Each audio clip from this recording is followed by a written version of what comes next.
Today's story dives deep into the grim and gripping world of the darkest true crime stories.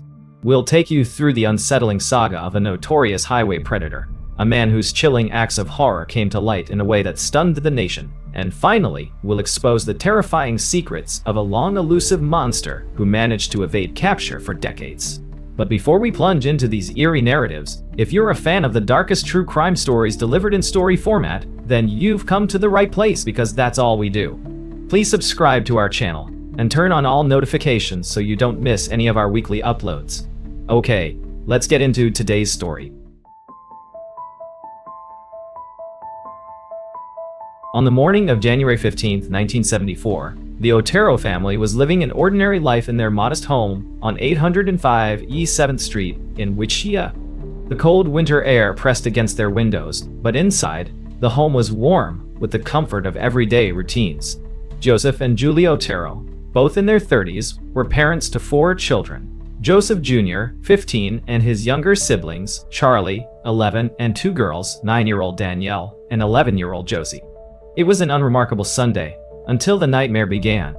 Dennis Rader, a 29-year-old man from the same town, was about to change their lives forever.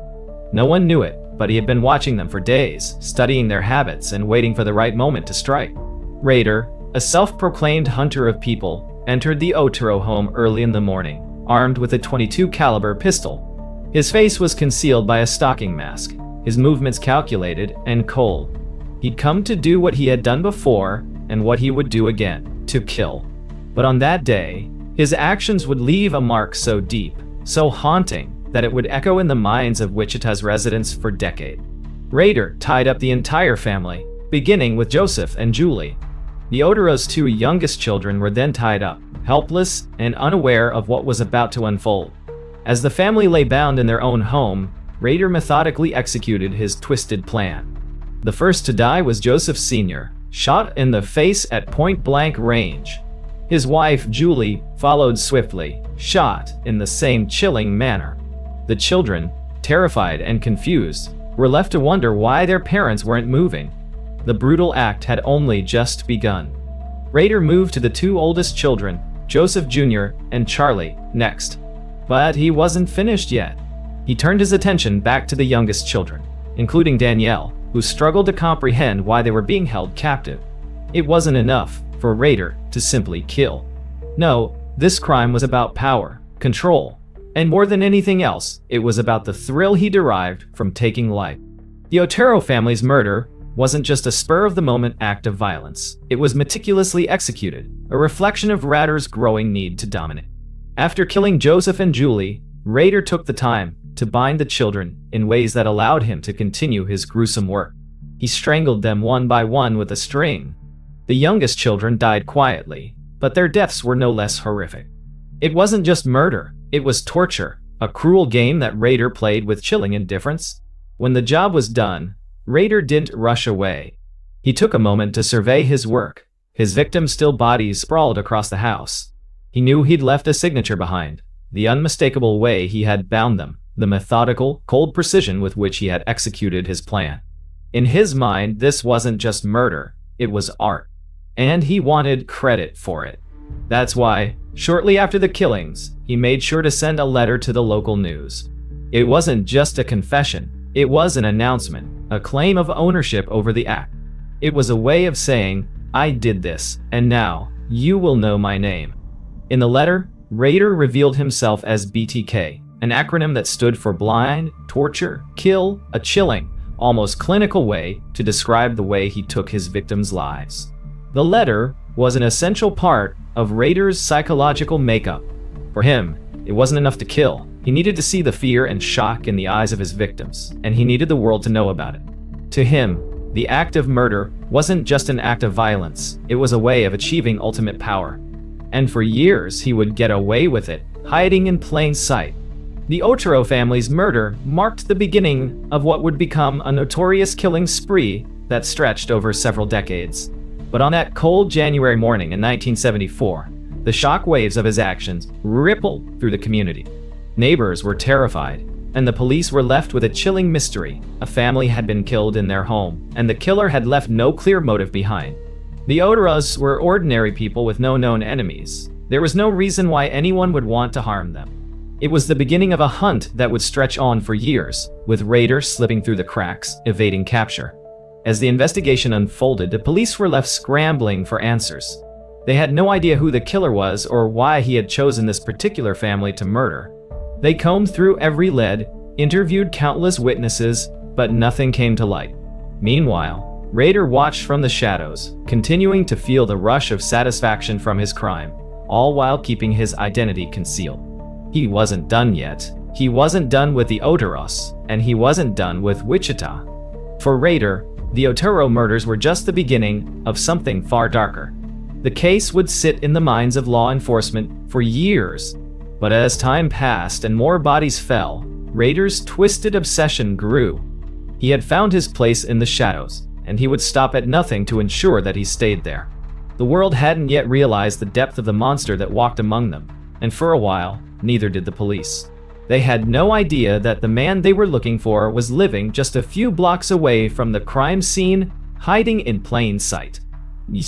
Over the next few years, Wichita would remain in a state of quiet terror, haunted by the memory of the Otero murders. The police, despite their best efforts, were unable to find any concrete leads. They scoured the area, interviewed potential witnesses, and followed up on the few clues they had, but nothing seemed to point to the killer. The community was left to wonder who could commit such a brutal crime, and why. Meanwhile, Dennis Rader, the man behind the mask, watched it all unfold with detached amusement. He knew the investigation would stall. He knew the authorities had no idea who he was or where to find him. And for Rader, this was part of the thrill, the power to elude capture. As the weeks turned into months, then years, Rader's need for attention only grew stronger. He was no longer content with just the satisfaction of his kill. He needed recognition. In 1974, just a few months after the Otero murders, Rader took his first step into the public eye. On March 17th, he sent a letter to the Wichita Eagle, one of the city's leading newspapers.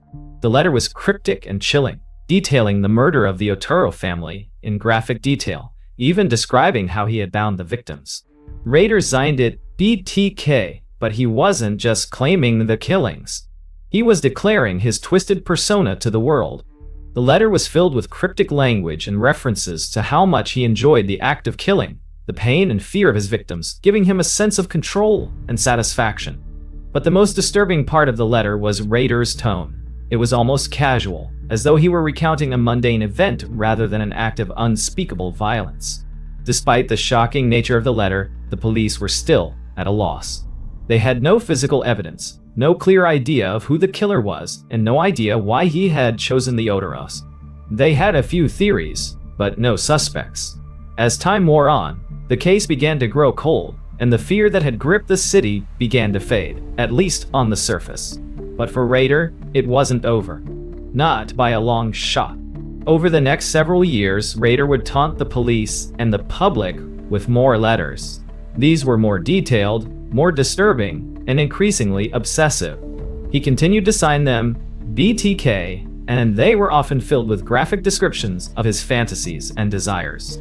It became clear that Rader was not just a killer, he was playing a game. He wanted the media to report on him, to know his name, to fear him. He reveled in the thought that he was outsmarting the police, who had no idea where to start looking for him. His sense of superiority grew with each passing day. Rader's next victims came in 1977, 3 years after the Otero family. The murder of Catherine Bright would mark a turning point in his killing spree. Catherine, a 21-year-old college student, was living in a modest home in Wichita with her brother Kevin. On the night of April 4th, Rader broke into their home, just as he had with the Oteros. This time, however, things went horribly wrong for him. Rader tied up Catherine, but when he went to tie up Kevin, the young man fought back. In a violent struggle, Kevin managed to break free from his bindings and ran out of the house. Rader, startled by the unexpected resistance, fired a shot at Kevin but missed. As Kevin fled into the night, he managed to call the police, reporting the break-in and the struggle. Catherine, unfortunately, was not as lucky. Rader had already strangled her with a rope, just as he had with the Oteros. The police arrived quickly, But by the time they got to the scene, Rader was long gone. He had left no fingerprints, no DNA, nothing that could tie him directly to the crime. But as he had done with the Otero family, he sent a letter to the media, boasting about his crime and detailing how he had killed Catherine and nearly caught Kevin. In the letter, Rader spoke about how much he enjoyed the thrill of the kill and how Kevin had almost gotten away. He was cocky, confident, and proud of what he had done. It was clear that Rader had no intention of stopping. His desire to kill, his need to control, and his obsession with being recognized grew stronger with each passing year. But what was more chilling than the murders themselves was the way Rader played the police and the media like a puppet master. The letters kept coming, each one more unsettling than the last. And with each new letter, the public's fear grew. Rader had become something more than just a killer. He had become a symbol of terror. And he knew it. The next victim was Shirley Vian, who was murdered in 1986. But by this time, Rader's confidence had reached new heights. He had spent years evading capture, growing more daring with each crime. He began to experiment with his methods, trying new ways to torment and control his victims. But despite the horrors of his crimes, Rader's ego was so inflated that he couldn't resist showing off. Every letter, every boast, every detail he shared with the media was his way of saying, "I'm smarter than you." It wasn't until 1991, after a series of brutal murders and taunting letters, that Rader seemed to go silent. Yet, the police were left to wonder whether he had stopped killing or whether he had simply learned to hide his tracks better. The fear that had once gripped the city seemed to fade, but it never fully went away. Even after the years of silence, there was a sense that Rader was still out there, watching, waiting for the right moment to strike again. The police had no idea how close they were to finding him. The killer who had terrorized Wichita for years was living among them, blending into society like a ghost. And yet, despite the mounting evidence and the police's continued efforts, Rader would remain free. He had become a master of deception, an expert at evading capture. For him, it was just another game, and he was playing it to perfection. But his silence didn't last forever. In 2004, Rader returned, and with his return came his inevitable downfall. The mistakes that had been piling up over the years, the slips in his self-control, would soon lead to his capture. The man who had once been able to evade the police for decades would soon find himself trapped in a web of his own making. The hunter was about to become the hunted. The years passed, and Dennis Rader seemed to fade from the public consciousness. His last known murder, that of Shirley Vian, had occurred in 1986. But after that, Wichita heard little from the man who had become known as BTK. The police, at a loss for new leads, were left to sift through old evidence, but their efforts seemed in vain. The killer who had once dominated the headlines had gone quiet, and with his silence, the fear that had gripped the city slowly began to subside. The case went cold, and the memory of BTK faded into the background. But that silence, as it turned out, wasn't the absence of Rader, it was the calm before the storm. For more than a decade, Rader stayed hidden in plain sight. He lived a life that, to the outside world, seemed perfectly ordinary. He was a family man, a church leader, a community member. He went to work as a compliance officer for the city of Park City, Kansas, a job that gave him access to private information about people in his neighborhood. He even served as the president of his local church council. To those who knew him, he was just another man, a husband and father with no history of violence, no criminal background. But beneath this facade, the same dark compulsions that had driven him to kill in the first place still thrummed inside him. During this dormant period, Rader kept his need for attention alive, though in more subtle ways. He sent letters to the media every few years, each one a cryptic reminder of his presence. These letters were more sporadic, but they still followed the same pattern: taunting, narcissistic, and filled with disturbing details of his fantasies. In 1991, he sent a letter that appeared to claim responsibility for the unsolved murder of a woman named Vicki Wegerle, a crime that had occurred years earlier in 1986. But the letter was unclear, leaving investigators with more questions than answers. It was a brief glimpse into Rader's psyche, a man who couldn't resist reminding everyone that he was still watching, still capable of taking life at will. Rader's letters continued in the following years, but they became increasingly bizarre. In 1999, He sent a particularly unsettling letter to the Wichita Eagle, in which he offered a chilling challenge to the police. He hinted that he had not only been responsible for the Otero murders, but had also been involved in other unsolved crimes. This letter, like the ones before it, detailed his desire for recognition and control. But in this letter, there was something else, a sense of desperation. It was almost as if Rader was trying to prod the police into action, daring them to find him. But still, the trail went cold. As the years dragged on, Rader seemed to lose interest in actively killing, but the obsession never truly left him. He continued to live a double life, all the while growing bolder in his arrogance. It seemed as though he had become more comfortable with his status as a ghost, a killer no one could identify, a predator who had long ago learned how to cover his tracks. In many ways, Rader had become the embodiment of the fear that lurked just out of sight. He was no longer just an ordinary man. He was a myth, a legend, a ghost who haunted the edges of Wichita. And yet, despite all his years of evasion, Rader's world was about to come crashing down. In 2004, Rader, feeling the pull of his own ego, began to make a dangerous mistake. His desire for recognition, which had driven him to send letters to the media in the past, was starting to overpower his ability to remain anonymous. The letters, which had become less frequent, suddenly began to ramp up again. In these new communications, Rader grew bolder, more specific, more brazen, not shy. He taunted the police with details about his crimes, describing how he had evaded capture for so long, and mocking their efforts to stop him. His letters were as chilling as they had ever been, filled with his usual sense of superiority and arrogance. But this time, something had changed. Something in Rader's mind was shifting. He was no longer content to simply watch the world from the shadows. He was reaching out, trying to force the world to acknowledge him once again. In 2004, Rader sent a letter that would prove to be his undoing. It was a simple message, but one that would become infamous. This letter contained graphic details of the 1986 murder of Vicki Wegerle, a crime that had never been solved. Rader was confident in his ability to remain undetected, so much so that he sent this letter to the media, knowing that the police would have no way of connecting it to him. However, there was one critical mistake that he made. In his haste to claim credit for the crime, Rader had included a floppy disk, one that contained metadata that would eventually be used to track him down. This seemingly small detail would prove to be the crack in Rader's armor.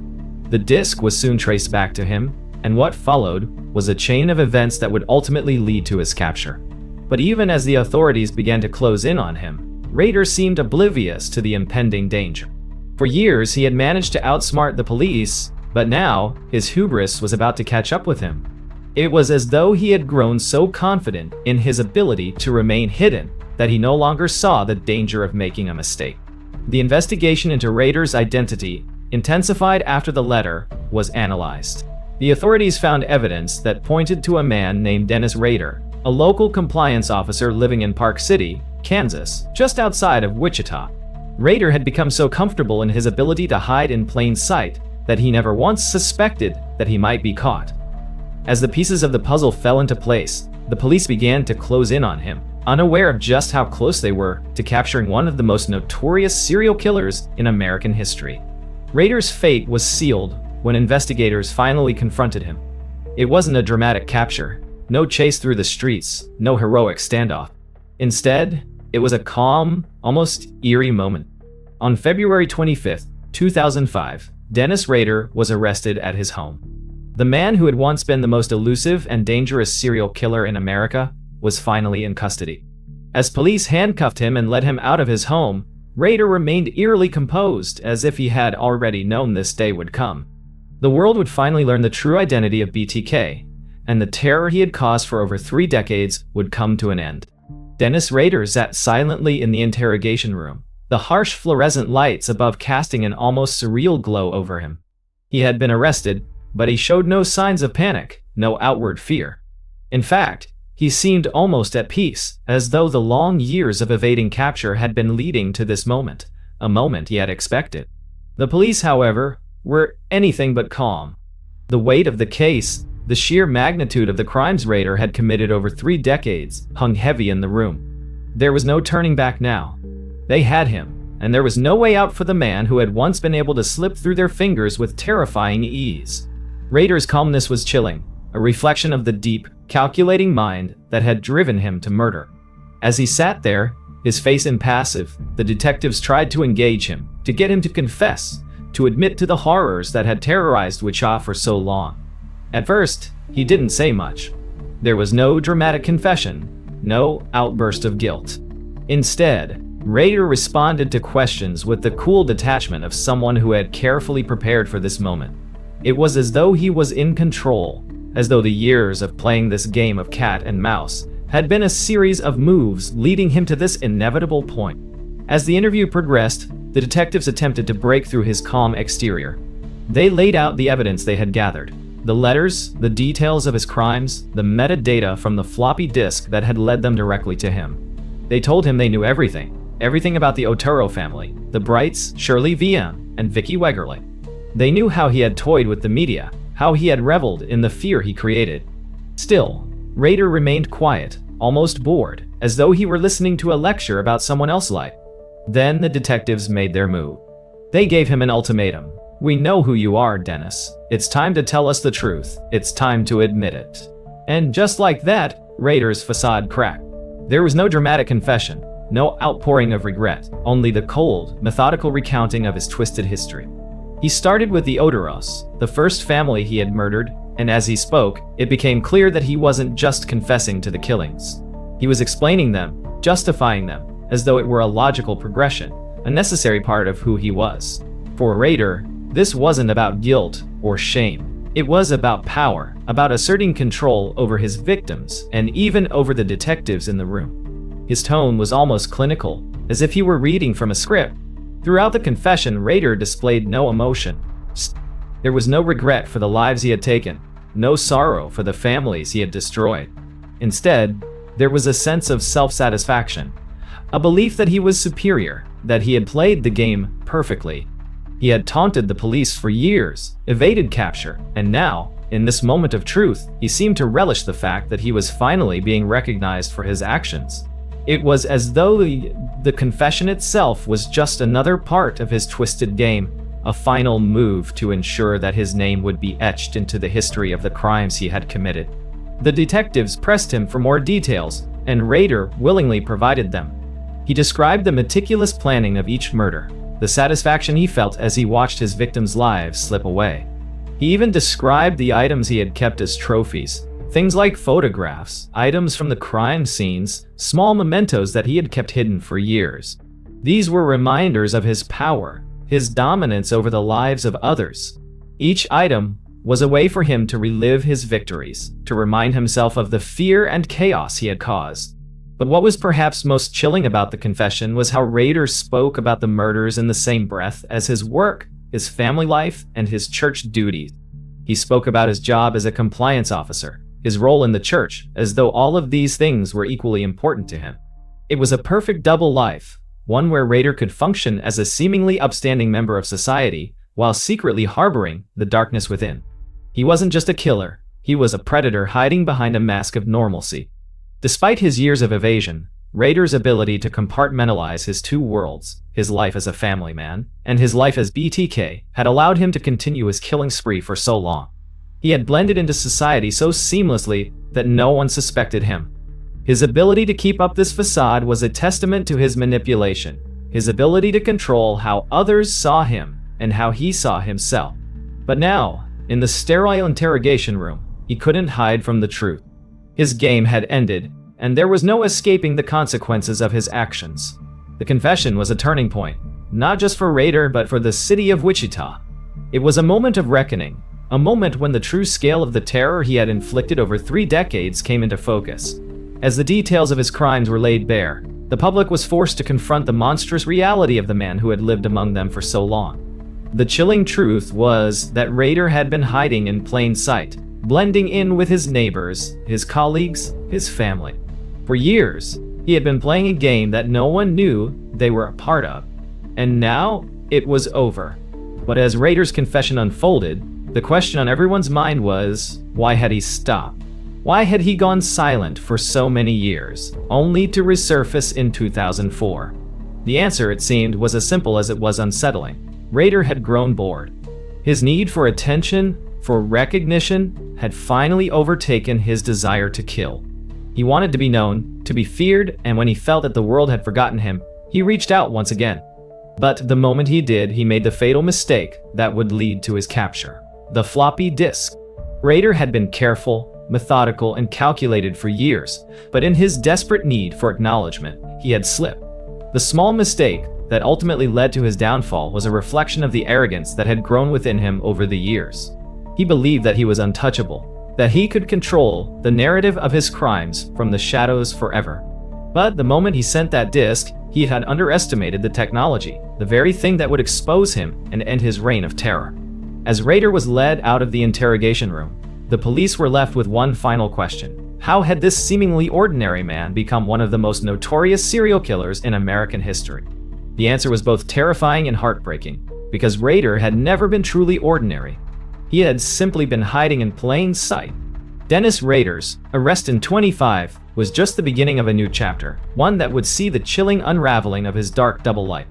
As he was led from the interrogation room and into the custody of the authorities, it became clear that this wasn't just another case of a killer being caught. It was the end of a reign of terror that had gripped Wichita for over 30 years.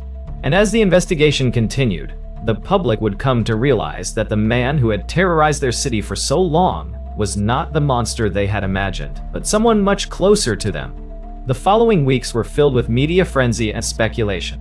People across the country were stunned by the revelation that Dennis Rader, the seemingly ordinary compliance officer, had been BTK, the notorious killer who had eluded capture for decades. News outlets scrambled to gather details, to understand how someone so outwardly normal could be responsible for such unspeakable acts. The chilling truth was that Rader had been living among them all along. A man who had served as a father, a husband, and a leader in his church. A man who had been trusted by those around him, who had blended into his community so seamlessly that no one had ever suspected him. As the police worked to build their case against him, Rader was subjected to more questioning. He was calm, almost detached, and as the days went by, the horrific details of his murders began to surface. The Odero family, the Brights, Shirley Vian, Vicky Wegerle, each victim's life was laid out before the authorities like a dark, twisted puzzle. Rader's confession painted a picture of a man driven by an insatiable need for control, for dominance. He reveled in the fear he created, in the chaos he left behind. Each killing was methodically planned, each detail carefully orchestrated to ensure that he remained anonymous, that he could remain in the shadows for as long as possible. But even as Rader admitted to his crimes, something about his demeanor made it clear that he didn't fully understand the weight of what he had done. For him, the act of murder had never been about the victims. It had always been about himself. It was a game, a way to assert his power over others. He spoke about his crimes in such a detached manner that it was almost as though he were describing a distant memory, something that had no real connection to the lives he had destroyed. The psychological toll of his actions on the families, on the victims, was something Rader never seemed to fully grasp. His inability, or perhaps unwillingness, to connect his actions to the real human suffering they caused made his confession all the more chilling. But while Rader's calmness may have been unsettling, it was also what allowed the authorities to build their case. They gathered evidence from his home, from the places he had kept his trophies, the photographs, the items he had stolen from his victims. These were reminders of the power he had held over those he had killed. For Rader, they were tokens of his success, physical proof of his ability to elude capture, to control the narrative. But now, those trophies were being used against him, and the case against him was building with each passing day. It wasn't just the physical evidence that sealed his fate. It was the technological breakthrough, the breakthrough that Rader had never anticipated. The floppy disk, the very thing that had exposed him, that had led investigators directly to him. For someone who had spent so many years meticulously covering his tracks, that small mistake would prove to be his undoing. When investigators examined the disk, they found metadata that identified Rader's name, his computer, and his personal detail. It was the final link in a chain that had taken years to form. Rader had been so confident, so secure in his ability to remain hidden, that he had never considered the possibility that the very technology he had used to send his letters could be the thing that brought him down. As the legal proceedings began, Rader's demeanor shifted slightly. He was still detached, still almost eerily calm, but the weight of the situation was starting to sink in. His world, the carefully constructed life he had built over decades, was falling apart. His arrest had sent shockwaves through his community, his family, and the people who had known him. His wife, Paula, who had been married to him for over 30 years, was left grappling with the truth of who her husband really was. For her, the revelation that Rader was BTK was a nightmare she had never imagined. How could she have lived with a man who had done such terrible things? How could she have missed the signs? Rader's children, too, were left in shock. They had grown up with a father who had been present, who had attended their school events, who had been active in their church. To learn that he was the monster behind the BTK killings was incomprehensible. They were left to grapple not only with the horror of their father's crimes, but with the realization that the man they had known had been living a double life. The betrayal was deep, and the emotional toll was immense. As the case moved toward trial, Rader's calmness never wavered. He pled guilty to all 10 murders, and the court proceedings were a surreal reflection of the deep, methodical psyche that had driven him for so long. His arrogance remained intact, and even as the families of his victims spoke out in court, Rader offered no apology, no sign of remorse. The victims' families had waited for years, for decades, to see justice served, but even in this moment, Rader seemed detached from the gravity of his action. It was as though he was still playing the game, still seeking to control the narrative, even as the truth was being laid bare before the world. The sentencing was the final chapter of this long and agonizing saga. Dennis Rader was sentenced to 10 consecutive life terms without the possibility of parole. The judge's words echoed in the courtroom, but Rader remained silent, his face as unreadable as ever. There was no outburst, no emotional breakdown, only the cold, unflinching presence of a man who had never truly understood the depth of the suffering he had caused. For Rader, the game was over. The world now knew who he was, what he had done, and why he had done it. In the years since his arrest, Rader has been imprisoned at the El Dorado Correctional Facility in Kansas, where he remains to this day. The man who had once been able to slip through the cracks of the justice system, the man who had terrorized an entire community, is now locked away. But while Rader's physical presence is behind bars, the chilling legacy of his crimes continues to haunt the survivors and the families of his victims. The names of the Oteros, the Brights, Shirley Vian, and Vicky Wegerle will never be forgotten, and their stories will forever be tied to the man who claimed their lives with a chilling detachment. For the people of Wichita, the terror of BTK is a part of their history now, a scar that will never fully heal. And for Rader, there is no escape from the truth. His name will forever be synonymous with fear, with death, and with the quiet, methodical cruelty of a man who hid in plain sight for far too long. The next story is called Aileen Wuornos. Aileen Wuornos had always lived on the edge. Her existence was a constant fight for survival, a daily struggle against a world that had never been kind to her. The world saw her as nothing more than a broken, unworthy woman, a woman who had been left behind by society, rejected and discarded. In her eyes, the world owed her nothing. It had never given her anything, so why should she give anything back? It was late 1989 when Aileen met Richard Mallory, a 51-year-old electronics store owner from Clearwater, Florida. Mallory was a man of the world, a man who had seen his fair share of people, of places, of life. But that night, he made a fateful decision to pick up a woman by the side of the road.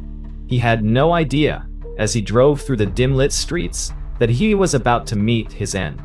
Aileen had no illusions about the kind of life she was living. She was a prostitute, working the highways and streets, seeking out men who wanted nothing more than a quick release. She'd been through enough to know that men, in the end, only wanted one thing: to take and to leave. Aileen had learned to give it to them, to give them what they wanted, and to take what she could in return. But somewhere deep inside, something had changed. Maybe it was the years of abuse. Maybe it was the sheer weight of all the suffering she had experienced. But that night, when Richard Mallory picked her up, something inside Aileen snapped. She didn't see a man who could hurt her, or a man who had been kind enough to offer her a ride. No, she saw something else, something darker. The rage she had buried for so long bubbled up inside her, and without thinking, Without hesitation, she pulled out the small pistol she had tucked into her waistband. Aileen, in that moment, wasn't just defending herself. She was striking back at the world that had beaten her down, that had used her, that had turned her into this. The gunshot echoed in the quiet night. Richard Mallory's life ended in an instant.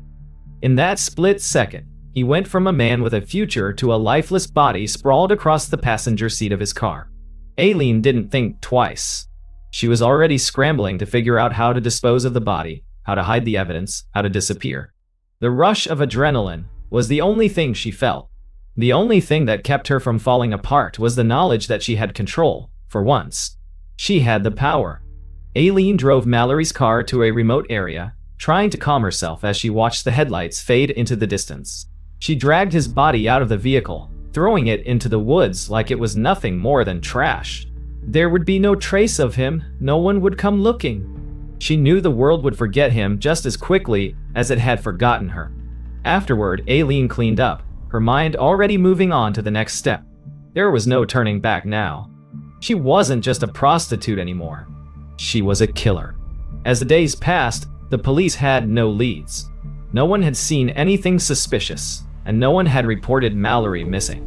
It was as if he had simply vanished, swallowed up by the vast, uncaring world. For a time, Aileen felt untouchable. The weight of her actions didn't fully register. The world had failed her, and she had done what she had to do. But deep down, in the corners of her mind, a new reality was beginning to take shape. This wasn't just a one-time thing. Aileen knew that now. Now. The power she felt when the bullet left the chamber, when she took control of her own fate, had created something inside her that couldn't be undone. She had crossed a line, and there would be no going back. What had once felt like a fluke, a moment of self-defense, was now becoming something more. Something darker. Something that felt almost inevitable. As Aileen drove down the lonely highways of Florida, she couldn't shake the feeling that something had shifted inside her. The first kill was always the hardest, but she had done it. She had survived. And now, she was ready for the next one. At this point, Aileen's fate was already sealed. She had no idea how close she was to becoming the focus of a nationwide manhunt, to becoming a figure synonymous with terror and tragedy. But for now, she was just a woman on the run, following the same routine she had followed for years. The thrill of her first kill was fading, but the hunger inside her was only growing. The darkness inside her had awakened, and it would not be satisfied until it was fed. The days that followed Richard Mallory's death were a blur. For Aileen, there was no time for reflection, no space for regret. She had crossed a line, but the act of killing didn't linger in her mind like it might for someone else. It was simply the price she had paid for survival. It was self-defense, or so she told herself. She had to kill him before he could hurt her, and that was all that mattered. But deep down, she knew it wasn't just about survival anymore. It was about control, power, something she'd never had in her life, not once. And with that came the hunger. She kept driving, searching for the next victim.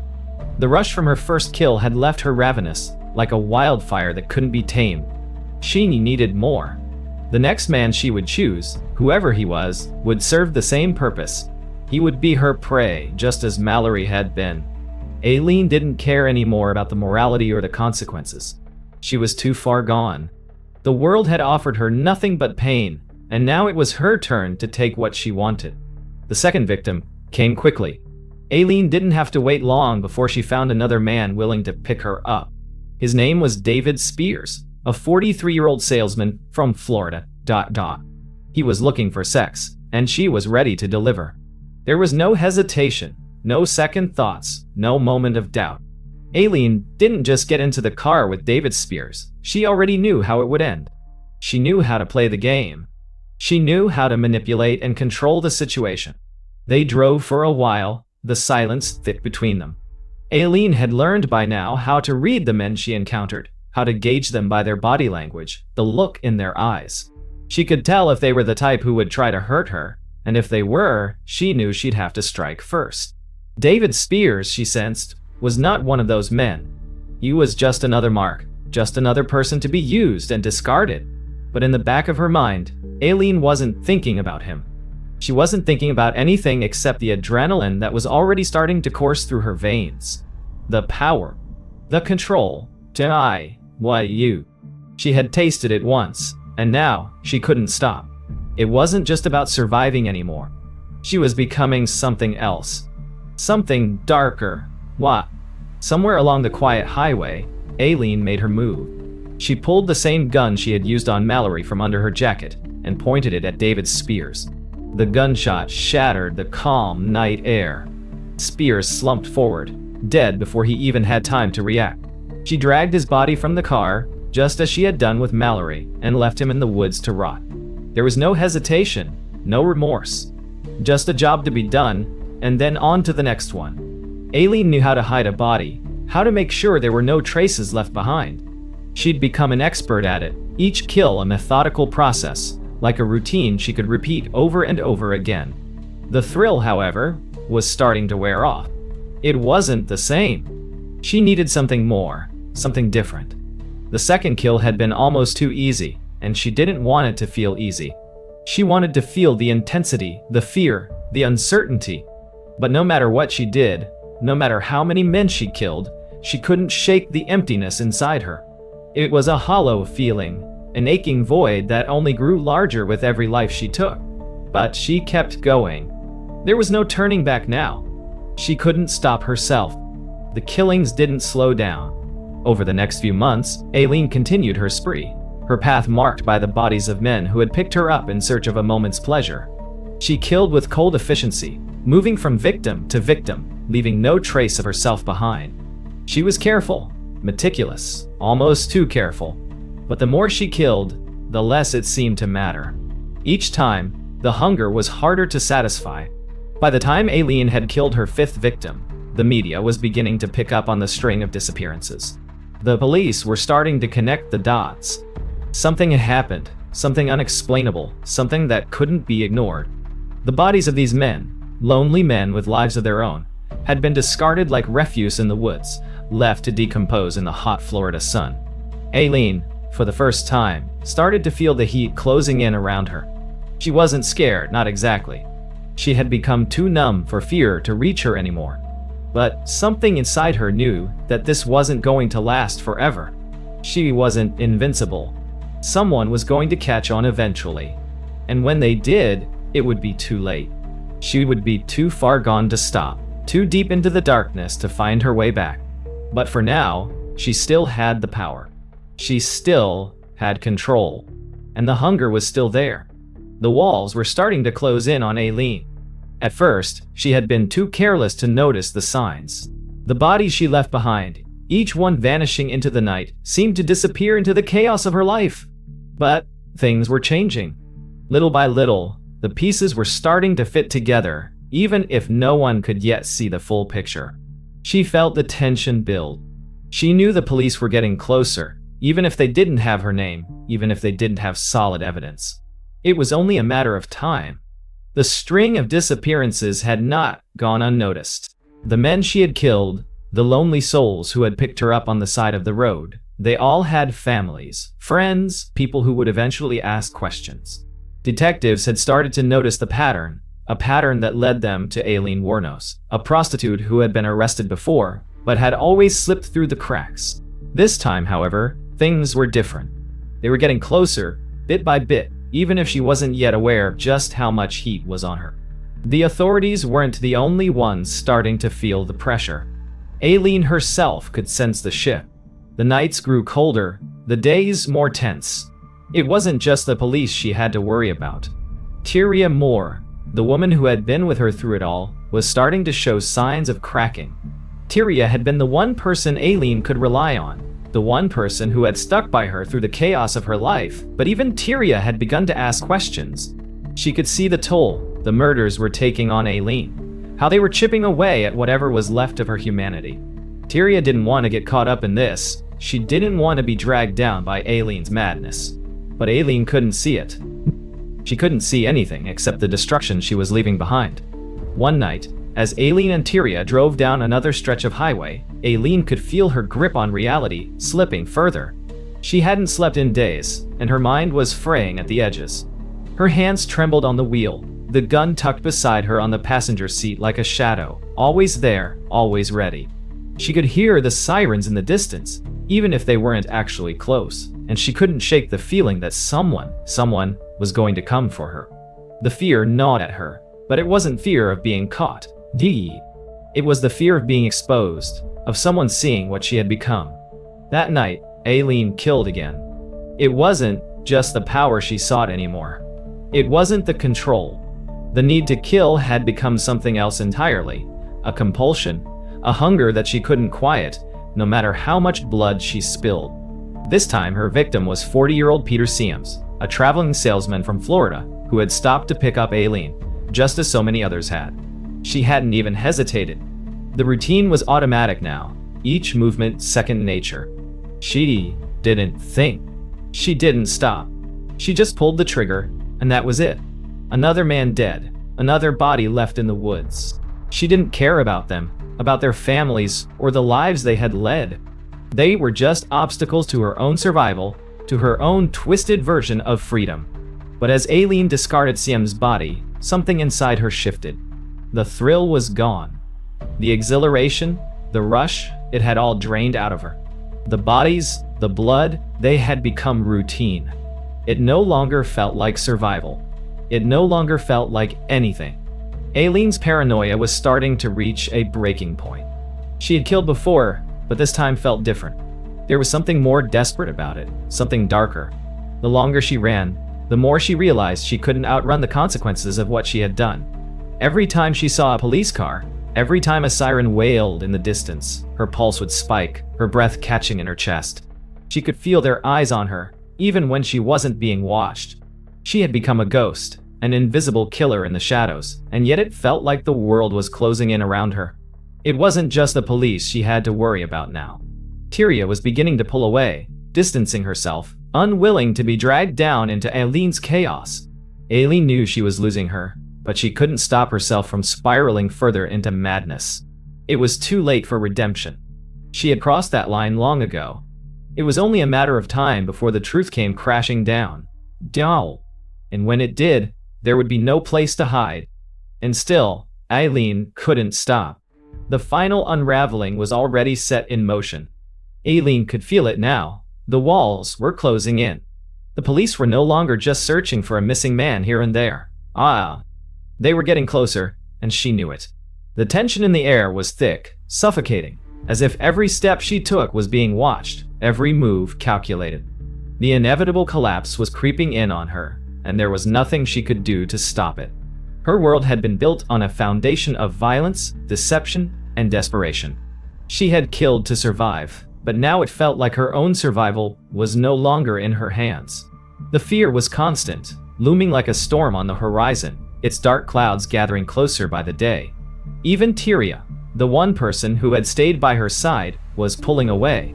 Aileen could sense it in the way she avoided her eyes, in the way she no longer laughed or comforted her in the quiet moments.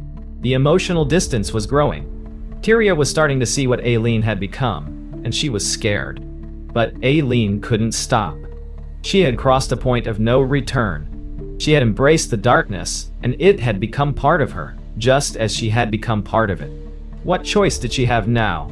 Then, one day, it happened. Aileen was driving down the road, her mind a blur of anxiety, her hands gripping the wheel, when the flashing lights appeared in the rearview mirror. The instant, panic hit her chest like a blow. Her breath stopped, her heart pounding in her throat. She told herself it was nothing. She tried to calm down, to keep steady, but her hands were trembling too violently to hide. The officer approached her car, and Aileen knew it. She knew this was it. The end of the road. She could feel the heat of his gaze, even through the cracked window. Every instinct screamed at her to run, to fight back, but she was paralyzed, caught in the headlights of inevitability. The officer asked for her license and registration. Aileen's voice shook as she handed over the documents. Her mind raced, her thoughts scattered, but all she could do was try to keep it together, try to make it through this moment. Every second felt like it could be her last. But it wasn't. The officer let her go, just a routine traffic stop. She drove away, her heart still hammering in her chest. Her luck, it seemed, was holding for now. But it wasn't going to last forever. The close call only served to fuel her paranoia. She became increasingly erratic, jumping at every shadow, looking over her shoulder at every turn. She couldn't shake the feeling that the end was drawing nearer. She couldn't outrun the consequences. But she kept running anyway. It wasn't long before the inevitable happened. Aileen was caught. It was a small mistake, something that might have gone unnoticed by anyone else, but not by the police. A local pawn shop reported a stolen gun, and soon enough detectives had a lead that pointed directly to Aileen. It was a moment of carelessness, one of many, and it finally tipped the scales. She was arrested on January 9, 1991, while walking along the street in Port Orange, Florida. Her arrest wasn't dramatic. There were no sirens, no gunfire, no high-speed chases. It was quiet, almost anticlimactic. The police came up behind her, placed her in handcuffs, and led her away. No fanfare, no celebration. Just the grim inevitability of it all. For Aileen, it was a strange mixture of relief and terror. The constant running, the fear, the paranoia, it had finally caught up to her. But now, as she sat in the back of a patrol car, the realization hit her. It was over. There was no escape. No more hiding, no more running. And yet, as she sat in the holding cell, waiting for the interrogation, something else was taking root inside her. Anger. Fury. All. A rage that had been simmering for so long now boiled over. She had been used, abused, discarded by the world, and now she was being treated like a criminal, like an animal. She had taken their lives, but in her mind, they had taken hers long before. The authorities were eager to get her to confess. They had their suspect. They had their killer. But Aileen wasn't so easily broken. She had been through too much, seen too much. She wasn't going to go down without a fight. As they interrogated her, Aileen's answers were erratic. She wasn't cooperative, but she wasn't fully resistant either. She knew they had her, there was no denying it. But she wasn't going to give them the satisfaction of breaking her. She would give them only what she chose to. She was a killer, yes, but she was also something else, something that even the police couldn't fully understand. She was a woman shaped by pain and rage, a woman who had learned to survive at any cost. In the end, it didn't matter how she reacted. The evidence was piling up against her.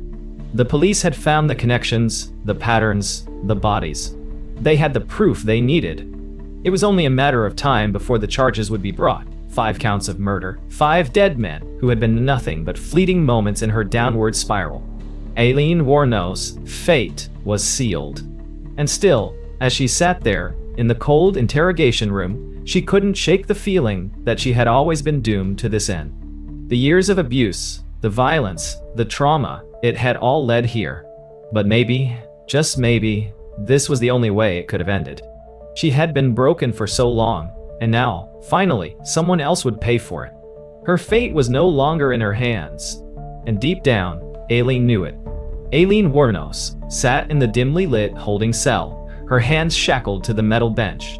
The reality of her situation was no longer a distant threat. It was here now, inescapable. She had been arrested, charged with 5 counts of murder, and the weight of it all pressed down on her chest like 1,000 pounds of stone. The room around her was sterile, suffocating. Her mind was a blur of anger, confusion, and a hollow emptiness that seemed to swallow everything else. She had never imagined this moment would come. Oh, she knew it was possible. No one could kill so many and just walk away.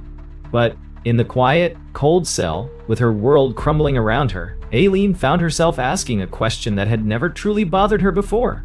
Was it worth it? What? Her life had been a series of desperate moments, one after the other.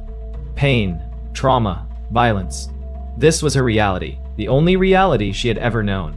But now, sitting on the verge of her execution, all the pieces of her existence seemed meaningless. Every life she had taken, every moment of rage and fear, it had all been leading to this. And yet, she wasn't sure what she had gained. The bloodshed, the chaos, it had never brought her peace. For the first time, Aileen questioned everything. But it was too late for self-reflection. The system, with all its flaws, had caught up with her. the trial was set in motion.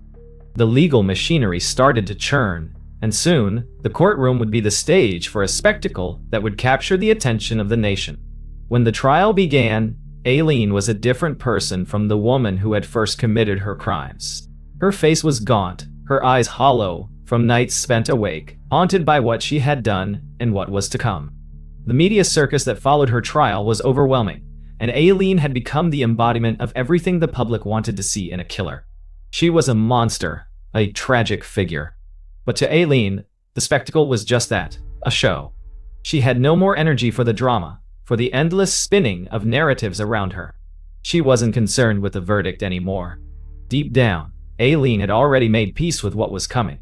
But she wasn't prepared for what the prosecution and the media would do to her. They painted her as nothing more than a psychopath, a woman driven by a twisted, unexplainable hunger for murder. The defense tried, at least, to present her as a victim of her circumstances, a product of abuse, trauma, and survival instincts gone wrong. But none of it mattered.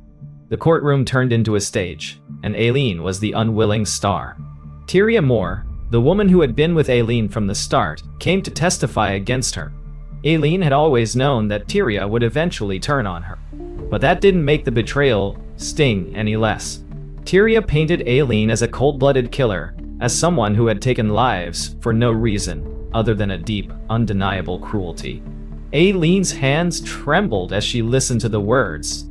She didn't want to hear it, but she knew it was true. The violence, the rage, it had become part of her, and now it was too late to change. The media fed on the drama. The coverage of the trial was relentless, with pundits dissecting Aileen's every word, her every action. They portrayed her as an anomaly, a woman who broke the rules of gender, violence, and insanity. The headlines screamed about the female serial killer who had terrorized Florida, and Aileen's name was forever cemented in the public's mind as synonymous with murder. As the days stretched on, Aileen's mental state deteriorated. She had always lived on the edge, her emotions raw and uncontained. But now, the weight of everything, the killings, the betrayal, the pressure of the trial, was too much. She stopped eating, stopped speaking, and withdrew into herself. The anger that had once driven her, the fury she had carried for so long, was being replaced by something else, a resignation. It was as if she had been worn down by the years of violence, the years of running, and now she simply didn't care anymore. Finally, the verdict came down. Guilty. The room felt like it was closing in on her, the voices of the courtroom a blur as the judge delivered the sentence, death by lethal injection. There was no shock, no disbelief. Aileen had known it was coming. It had always been a matter of when, not if. Her lawyers tried to appeal the sentence, arguing that Aileen was mentally unfit to stand trial, that her history of abuse and trauma had destroyed any sense of morality she might have once had. But the courts were unmoved. They saw Aileen as a killer, plain and simple, and no amount of legal maneuvering was going to change that. Aileen's life on death row was a strange mix of solitude and public spectacle. Her time was spent mostly in a small, isolated cell, her only contact with the outside world through guards and the occasional visitor. She became a fixture in the media. Her story used to fuel debates about the death penalty, about the nature of violence, about women who kill. But Aileen couldn't bring herself to care about any of it. Her only focus was the inevitable. She had been sentenced to die, and death was all that awaited her. On October 9, 2002, Aileen Wuornos was executed by lethal injection at Florida State Prison. The process was swift. She was strapped to the execution table, the needle inserted into her arm, and within minutes, her life was over. Aileen's death was met with a mix of relief and controversy. Some felt justice had been served, while others mourned the woman who had never truly been given a chance to heal, who had been left to rot in a system that never understood her pain. But to Aileen, it didn't matter. The story of her life, the story of a woman driven to kill, was now complete. There was no redemption for her. No reckoning. No reconciliation. As the needle took her life, the anger, the rage, the pain, it all vanished. There was nothing left but silence. The next and final story is called The Milwaukee Monster. On the night of June 18, 1979, a quiet, unassuming street in Bath, Ohio, was about to witness the beginning of a nightmare that would continue to haunt the country for years to come. The night was warm, and the air was thick with the sounds of summer insects humming in the background. A young man named Stephen Hicks, just 18 years old, was walking home from a nearby bar. He had no idea that his life was about to end in the most unimaginable way, at the hands of a man who, to the outside world, appeared to be nothing more than a lonely, awkward neighbor. Stephen was tall, with a youthful face, and the innocence that came with being so young. He was enjoying the freedom of a night out, unaware that his path would soon cross with that of Jeffrey Dahmer, a man who had been living in the shadows for years, already deep in the grip of his dark urges. Dahmer, who had been silently struggling with his demons for most of his adult life, was about to commit the first murder that would set the stage for the horrors that would follow. It started simply enough. Dahmer, who was then 19, was sitting in his car on a quiet stretch of road. He'd been drinking earlier, his mind clouded with a combination of alcohol and the disturbing thoughts he'd been unable to shake. He saw Stephen walking alone and almost instinctively decided to offer him a ride. It wasn't an unusual offer. Dahmer appeared harmless enough, his quiet, reserved demeanor masking the monster that lurked beneath the surface. Stephen hesitated for a moment, but after a brief conversation, he got into Dahmer's car. What followed that night was a brutal, cold-blooded act of violence. Dahmer, who had been fantasizing about domination and control over his victims for months, would later describe this moment as the beginning of his real life. For Stephen Hicks, that ride was his last. Dahmer drove him to his apartment, a small, dingy space in the heart of a growing suburban community, a place where no one suspected the horror that would unfold behind its walls. Inside the apartment, Dahmer's plan took shape.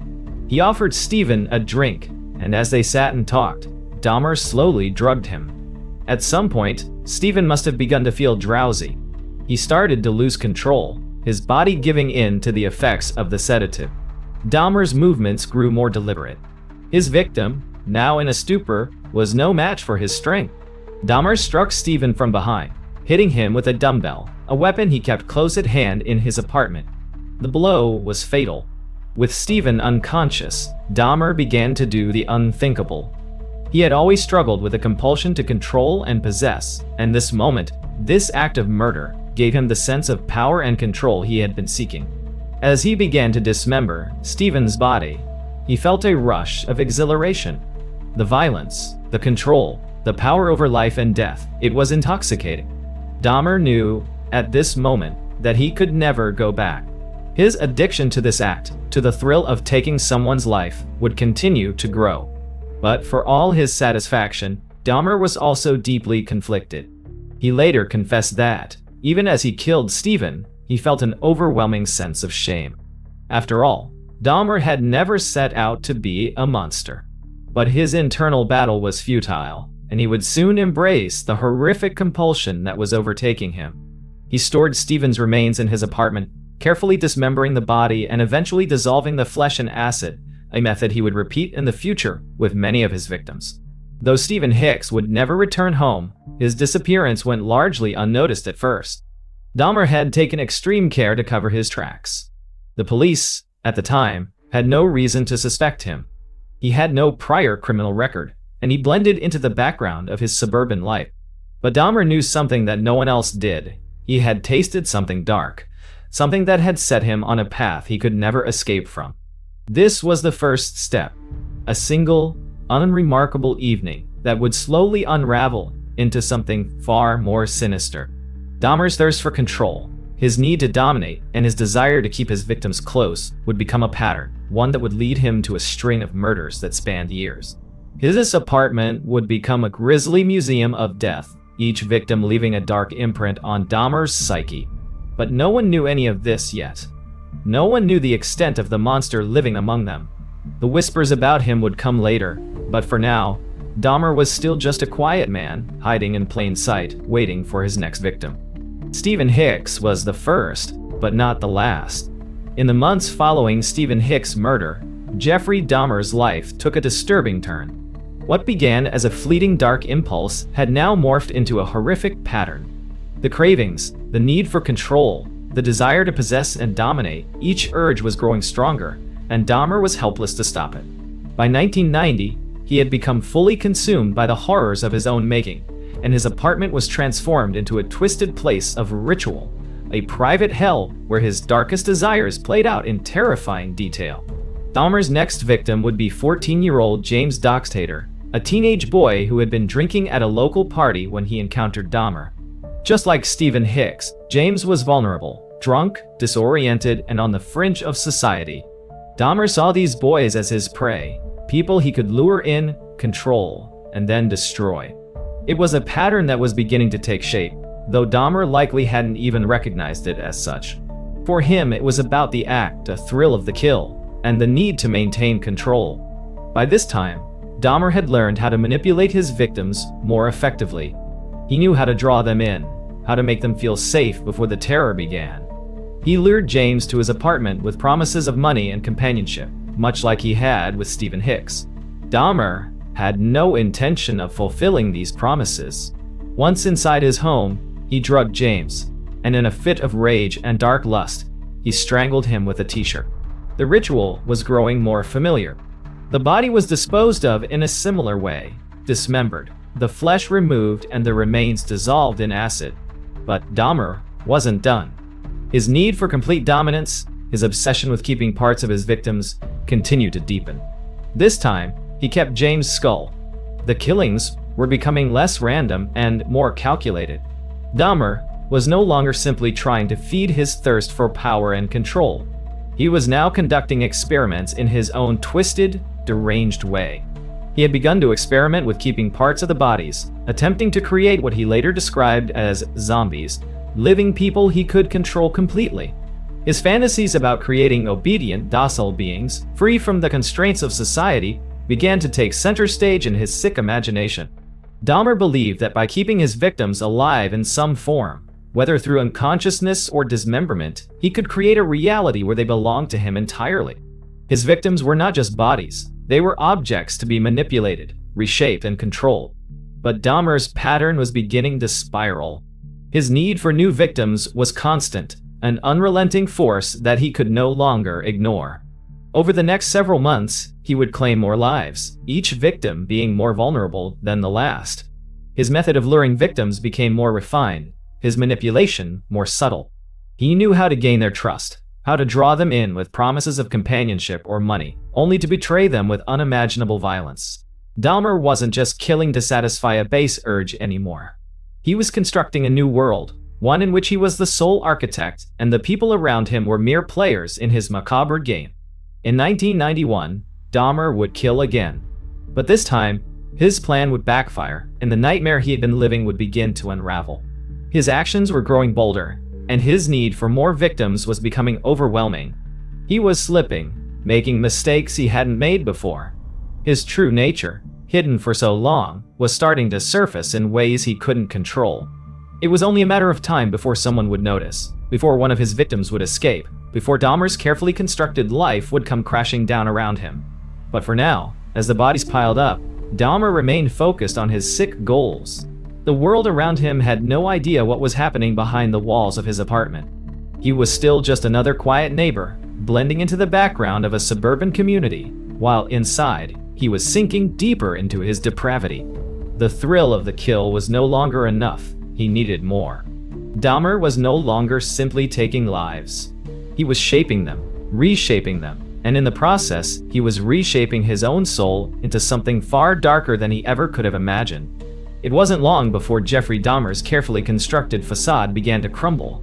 The tension, the fear, the dark impulses that had driven him to kill and desecrate his victims, these things had been festering for years, but now they were becoming dangerously close to spilling over into the light. Dahmer, who had once believed he could control every element of his life, every part of his twisted desires, was starting to make mistakes. Fatal mistakes. By 1991, Dahmer's apartment had become a grotesque collection of body parts, remains, and photographs, all carefully arranged and stored in a way that satisfied his increasingly twisted desires. His gruesome experiments, dismembering his victims and attempting to keep them alive in some form, had escalated to the point where the apartment itself seemed like a macabre lab, one where Dahmer played the role of both scientist and god. The bodies were his canvases, his way of asserting power, and his need for control had grown so overwhelming that he could no longer escape his own compulsions. But in the midst of all this, Dahmer had started to make increasingly reckless decisions. His actions, once measured and meticulous, were beginning to grow more erratic. He became bolder in his approach, less cautious about concealing the evidence. The police had no idea who or what he was yet, but Dahmer's obsession with capturing his victims, his need to create his sick zombie-like beings, was becoming more dangerous, more out of control. On the evening of July 22, 1991, a man named Tracy Edwards would become Dahmer's undoing. Edwards, 32 years old, had no idea that he was about to narrowly escape a fate shared by so many others. He was walking through the streets of Milwaukee when he was approached by Dahmer. The offer was simple: come to my apartment, I'll give you money and we can hang out. Edwards, who was no stranger to the underworld of the city, agreed without thinking twice. What followed was a night that would change the course of Dahmer's life. Inside the apartment, Dahmer's usual charm, his manipulative nature, was on full display. He offered Edwards a drink, just as he had with so many others, and Edwards, unaware of the danger, accepted. But what he didn't know was that Dahmer had laced the drink with drugs. The effect was almost immediate. Edwards started to feel disoriented, his mind clouded by the sedative. But unlike Dahmer's previous victims, Edwards was not going to fall so easily into his hands. As the drugs took effect, Dahmer led Edwards into the bedroom, where he intended to complete his usual ritual. But something snapped in Edwards. He saw the dark, unsettling photographs on the walls, the bizarre and disturbing objects scattered around the room, things that made his stomach churn. There was something about the apartment, the air, that told Edwards something was horribly wrong. Dahmer attempted to subdue him, trying to restrain him and slip the handcuffs around his wrists. But Edwards was no ordinary victim. As Dahmer turned his back, perhaps to fetch something or prepare for his next twisted act, Edwards seized his chance. He bolted for the door, breaking free from Dahmer's grasp. For a moment, Dahmer seemed stunned, frozen in place, unable to react quickly enough. But Edwards had already made it to the living room. Frantic, Edwards fought to stay out of Dahmer's reach. Dahmer, for the first time in years, found himself in a situation where he was no longer the one in control. He wasn't prepared for this.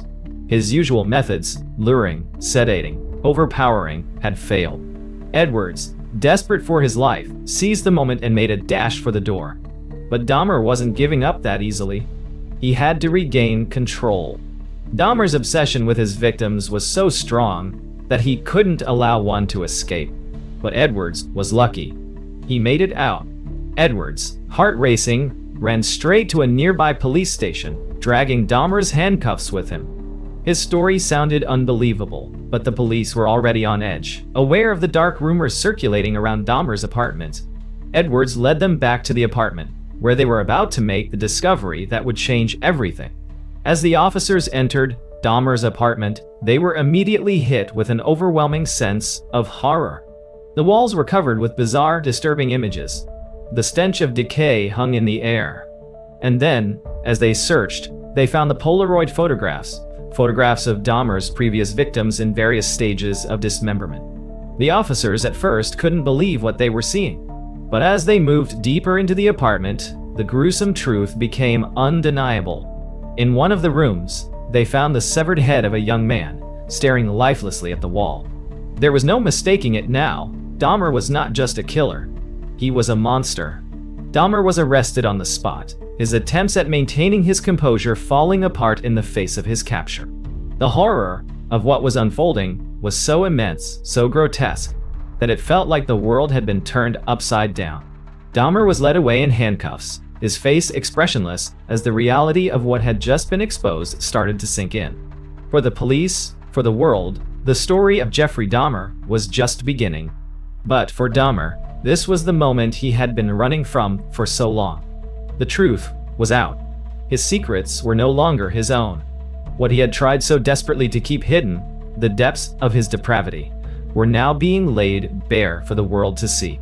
It was only the beginning of a nightmare that would engulf everyone who came into contact with him, his victims, their families, the investigators, and even Dahmer himself. The monster had been unleashed, and now the world would have to reckon with the horrifying reality of what he had done. The arrest of Jeffrey Dahmer on July 22, 1991, marked the beginning of an unfolding nightmare. In the days that followed, the police began to piece together the horrific puzzle of his crimes. But nothing could have prepared them, or the world, for the scale of the darkness that lay beneath Dahmer's quiet exterior. In the weeks after his capture, Dahmer began to speak, revealing the chilling details of his murders with an almost unnerving calm. Inside the police station, Dahmer sat with investigators, his eyes cold and detached, his voice low but steady. He seemed almost indifferent to the magnitude of what had just transpired. At times, he appeared resigned, as though he had expected this moment for years, the inevitable culmination of his twisted desires. When asked about his crimes, Dahmer answered matter-of-factly, describing his murders with disturbing clarity. He recounted each victim, each kill, with a detached clinical tone that was as terrifying as the crimes themselves. The investigators, stunned by the sheer horror of Dahmer's confessions, tried to make sense of the chaos he had left behind. What they learned in those early hours was more monstrous than they could have imagined. Dahmer confessed to the murders of 17 men and boys over a span of more than a decade. But it wasn't just the number of victims that stunned them, it was the grotesque details he provided. Dahmer described how he would lure his victims to his apartment, offering them money or alcohol, and then drug and strangle them. Once dead, he would dismember their bodies, keeping some parts as trophies or souvenirs. His obsession with preserving his victims escalated over time, leading him to engage in disturbing rituals, sometimes keeping their skulls or photographs of their dismemberment, all while continuing to live in the same apartment where these atrocities occurred. But even more chilling was Dahmer's revelation of his ultimate goal: to create a zombie, a submissive, docile being he could control completely. He believed that by injecting his victims with hydrochloric acid or drilling into their skulls while they were still alive, he could destroy their will and create beings who would not resist him. Dahmer had long believed that he could rid himself of the pain and loneliness that plagued him by creating these zombies, trapping them in a state between life and death, forever under his control. These grotesque experiments were an attempt to escape his own torment, a futile attempt to regain the power and dominance he felt he lacked in life. The truth, however, was that Dahmer was only sinking deeper into his own twisted world, one where there was no escape, and where the lines between reality and his sick fantasies were becoming dangerously blurred. As Dahmer's confessions continued, the world began to turn its attention toward him. News outlets rushed to cover the story, painting a picture of a man who, on the surface, appeared unremarkable, quiet, shy, and seemingly harmless. But the darkness lurking beneath the surface was far beyond what anyone had imagined. The media frenzy that followed Dahmer's arrest reached a fever pitch.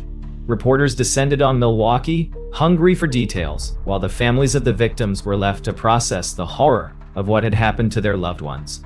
In the weeks that followed, police began to search Dahmer's apartment in greater detail, hoping to uncover more evidence that could help them understand the full extent of his depravity. The photographs, the body parts, the dismembered remains, these were just the beginning. As investigators scoured the apartment, they found more Polaroids, each one more disturbing than the last. Dahmer had documented his crimes, capturing his victims in their final moments, their bodies in various stages of dismemberment. Each photo was a testament to his twisted need for control, his desire to preserve the horrors he had inflicted. And the discovery of the skulls and body parts was just the tip of the iceberg. Behind every cabinet, in every drawer, the investigators found more evidence, more pieces of the puzzle that was Jeffrey Dahmer. The search extended to Dahmer's family home, where his father, Lionel Dahmer, was forced to confront the unimaginable reality of his son's actions. Lionel had been unaware of the extent of Jeffrey's crimes, but the truth was undeniable now. In interviews, Lionel described his son as a troubled young man who had always struggled with loneliness and a sense of alienation. But nothing in his wildest dreams could have prepared him for the horror that his son had unleashed upon the world. As the weeks wore on, Dahmer's trial began to take shape. The legal process moved forward, with Dahmer being charged with 17 counts of murder, as well as a slew of other crimes, including sexual assault and necrophilia. His defense team, led by attorney Gerald Boyle, initially suggested that Dahmer had committed the murders due to a combination of mental illness and substance abuse.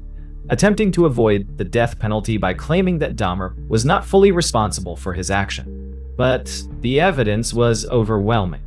Dahmer's own confessions, the photographs, the body parts. It was clear that his actions had been calculated, deliberate, and horrifyingly premeditated. As the trial loomed, Dahmer's thoughts turned inward. Despite the mounting evidence, he seemed almost resigned to his fate, as though he had already accepted that his life was over. In prison, he began to reflect on his crimes, his inner turmoil, and the twisted world he had created. It was here, in the cold confines of a prison cell, that Dahmer would begin to grapple with the consequences of his actions. But even then, there seemed to be no real remorse. His confessions were chilling in their matter-of-fact tone, as if he had become numb to the very reality of what he had done. Dahmer's fate was sealed. He had gone from being a quiet, lonely man to the most notorious serial killer in American history. His trial, his life, and his crimes would captivate the nation for months to come. But in the end, the truth of Dahmer's depravity was far more terrifying than anyone could have imagined. The world would never forget the name Jeffrey Dahmer, and the horror he had brought into the lives of so many. But there was still more to come. Dahmer's story was far from over. Jeffrey Dahmer's trial began in 1992, but by that point, the world had already been irrevocably shaken by the revelations surrounding his crimes. The public was horrified, not just by the brutality of his murders, but by the disturbing details of his experiments and his twisted sense of control. Dahmer had become more than just a serial killer. He had become the embodiment of terror, a symbol of how a seemingly quiet, unassuming man could harbor the darkest of secrets. The trial itself was a spectacle. Dahmer's defense team attempted to paint him as a man suffering from severe mental illness, arguing that his crimes were the result of a combination of addiction, isolation, and a twisted need to exert control. His lawyers claimed that Dahmer had been incapable of understanding the full extent of his actions, and that he should be judged as someone who was mentally unwell, not entirely responsible for his crimes. They pointed to his history of mental health struggles, his early life filled with trauma and confusion, and the fact that he had been drinking and using drugs during many of the murders. But for the prosecution, there was no room for doubt. The evidence was overwhelming. Dahmer had confessed to the murders in chilling detail, had led police to the locations of the remains, and had even documented his crimes with photographs. The severity of his actions, his cold, calculated methods, the brutality of his murders, and his complete lack of remorse painted a picture of a man who had not lost control, but who had fully embraced his dark desires. Dahmer's actions were not those of someone driven by madness, but of someone who had meticulously planned and executed his crimes. As the trial progressed, Dahmer sat quietly in court, his expression unreadable. At times, he would lower his gaze, seeming almost detached from the proceedings. He rarely spoke, and when he did, his words were sparse, often offering little in the way of an explanation or apology. He confessed to the murders with chilling indifference, but when the families of the victims began to speak in court, the gravity of his actions seemed to finally sink in. Some of the victims' relatives broke down in tears, recounting the horror of losing their loved ones in such a brutal, senseless way. Dahmer, in turn, offered little in the way of remorse. His face remained expressionless, as though he was incapable of truly understanding the pain he had caused.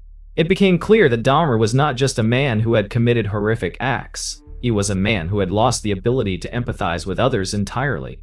During the trial, Dahmer was found guilty on all counts of murder. He was sentenced to life in prison, without the possibility of parole, a sentence that would ensure he would never be released into society again. The court's decision was met with mixed reactions. Some people felt that the death penalty was a fitting punishment for the monstrous acts he had committed, but others believed that Dahmer's crimes had already condemned him to a fate worse than death. Either way, Dahmer's life was over. He was no longer the man he once was, the quiet neighbor who had slipped under the radar of society. He was now a prisoner, a symbol of evil, and a reminder of the darkness that could lurk behind even the most mundane of facades. In prison, Dahmer's life took a new turn. He was placed in solitary confinement for his own safety, as the other inmates were eager to make him pay for his crimes. Dahmer, who had been isolated and alienated for most of his life, was now trapped in a cage of his own making. His world had shrunk to the size of a small cell, And though he was no longer in control of his actions, he remained locked in the grip of his own mind. In his isolated existence, Dahmer began to reflect on his past, his crimes, and the twisted motivations that had driven him to kill. But it was not redemption or remorse that haunted him. Instead, it was the realization that his life, his existence, had been defined by the very things he had tried to escape: loneliness, rejection, and the unrelenting urge to control. For Dahmer, prison was a place where the consequences of his actions began to catch up with him. His once carefully constructed world had collapsed, and now he had to confront the reality of what he had done. But as he reflected on his past, there seemed to be no genuine remorse, no real understanding of the magnitude of his crimes. He had always lived in a world of his own creation, and now, in the cold, stark reality of prison life, he was forced to face the consequences of his choices. On November 28, 1994, less than 3 years into his sentence, Dahmer's life came to an abrupt and violent end. He was assigned to work in the prison kitchen, cleaning with 2 other inmates, Jesse Anderson and Christopher Scarver. It was during this shift that Dahmer was attacked. Scarver, reportedly enraged by Dahmer's lack of remorse and his taunting of other inmates about his crimes, struck him in the head with a metal bar. Dahmer was left unconscious on the floor, his injuries fatal. Anderson, who had been with Dahmer, was also attacked but survived the assault. Dahmer was rushed to the hospital, but by the time he arrived, he had already succumbed to his injuries. The news of his death sent shockwaves through the prison system and beyond. For many, Dahmer's death seemed like a twisted form of justice. He had killed and tortured so many, and now he had been silenced by the very people he had once terrorized. But for others, his death was a reminder of the senselessness of violence, how one man's depravity had ultimately led to his own brutal end. Dahmer's death closed the chapter on one of the most disturbing and infamous serial killers in American history. His story, his crimes, and his ultimate demise left a lasting mark on the collective psyche of the nation. The pain and suffering he caused to the families of his victims could never be undone, but his death did, in some ways, offer a form of closure. He had been a man who had reveled in his ability to take life, to strip away the humanity of others, and in the end, his own life was taken from him in the same brutal, senseless manner. Jeffrey Dahmer's legacy is a haunting one. His name has become synonymous with terror and madness, a dark symbol of the evil that can exist in the most unsuspecting of places. His crimes were unfathomable, his actions incomprehensible. And in the end, the man who had once been capable of so much violence was finally silenced, his life extinguished in a prison cell, a tragic, horrifying end to a story that began with a series of quiet, calculated murders and ended with a violent, chaotic death. The world would never forget Jeffrey Dahmer, not for his life, but for the darkness he left behind. Thank you for joining us on this dark and thrilling journey through some of the most chilling true crime stories. If you enjoyed today's video, don't forget to give it a thumbs up and share it with your friends who love a good scare. We release new content every week, so hit that subscribe button and turn on notifications to make sure you never miss an episode. Stay curious, stay safe, and we'll see you next time on Chill Thrill Stories.